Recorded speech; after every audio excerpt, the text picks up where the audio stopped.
और वहीं जेएमएम ने आरजेडी पर राजनीतिक धूर्तता जैसे गंभीर आरोप तक लगा दिए। इसके बाद झारखंड में गठबंधन की समीक्षा की बात कही जा रही है। चर्चा ये भी है कि आरजेडी को गठबंधन से दूर किया जा सकता है। इन तमाम राजनीतिक चर्चाओं के बीच बीजेपी के लिए आखिर क्या संभावनाएं निकलती है, इस पर भारत एक्सप्रेस संवाददाता मधुकर आनंद ने बीजेपी के झारखंड प्रदेश अध्यक्ष और राज्य में नेता प्रतिपक्ष बाबूलाल मरांडी से खास बातचीत की। हमारे साथ बाबूलाल जी हैं। ये जो समीक्षा की बात आपने जो अभी चर्चा हम लोगों के बीच हो रही थी, जो कुछ भी बिहार में हुआ जेएमएम के साथ, उसके बाद झारखंड में भी चुनाव के बाद समीक्षा की बात कही जा रही है। आपको क्या लगता है, क्या समीक्षा हो?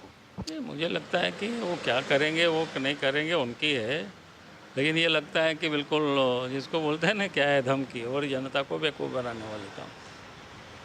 भाई चुनाव के बाद कि क्या, जब चुनाव वहाँ लड़ ही आप नहीं रहे हैं, आप बोल रहे हैं घाटशिला हमारा परंपरागत सीट है, तो बैठ कर के अभी समीक्षा करिए ना। आप किसको आप बेवकूफ़ बना रहे, किसको आप मूर्ख बना रहे हो? ये बात चल रही है बाबूलाल जी। देखिए, मेरे दिमाग में जो एक सवाल आ रहा है कि गठबंधन की अगर समीक्षा हो जाती है, जैसे कांग्रेस पार्टी को भी जेएमएम ने कहा कि धूर्तता वाला काम कांग्रेस ने किया।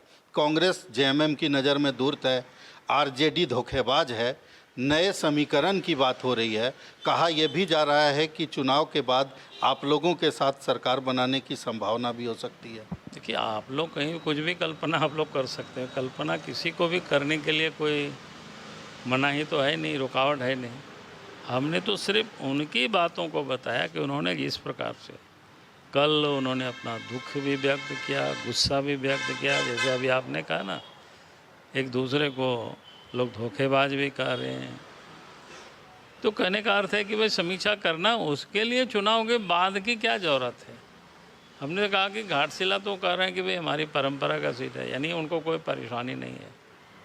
भारत एक्सप्रेस के लिए कैमरामैन धर्मेंद्र के साथ मधुकर आनंद, रांची।